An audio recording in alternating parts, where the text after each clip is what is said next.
At the Everywoman Clinic, we see a large number of couples coming with the inability to conceive, that is infertility.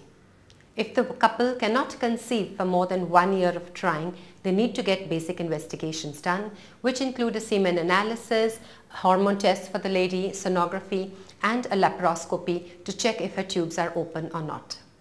If the woman has blocked tubes, or if despite trying with simple treatment for a long time, she is not able to become pregnant, and if the husband's report is normal or slightly less than normal, they need to undergo sometimes an IVF, that is an in vitro fertilization.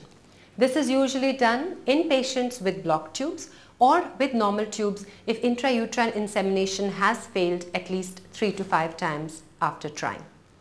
In IVF, the lady her own hormones are suppressed by giving GnRH analogues.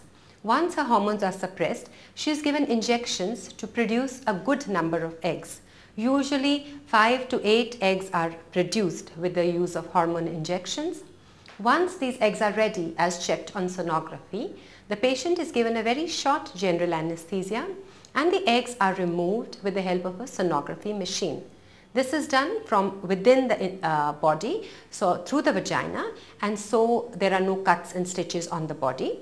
10 to 15-minute anesthesia is required for this procedure.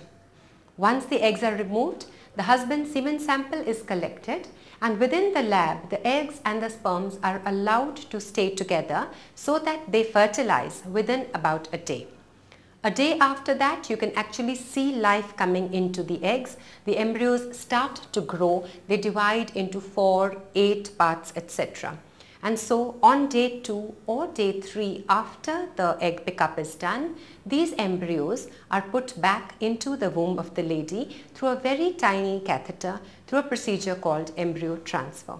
This is a completely painless procedure and just takes a minute to perform.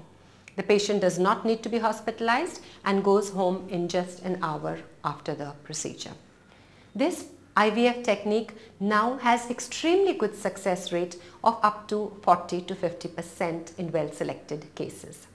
Prior to IVF, it's a good idea to do a hysteroscopy to make sure that the woman's uterus is good from the inside. She doesn't have any adhesions or septum or fibroids on the inner side of the uterus.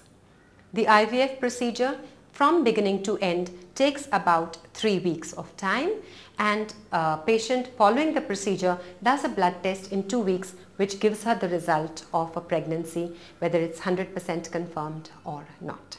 So in well-selected cases, IVF is the treatment of choice for certain infertile couples.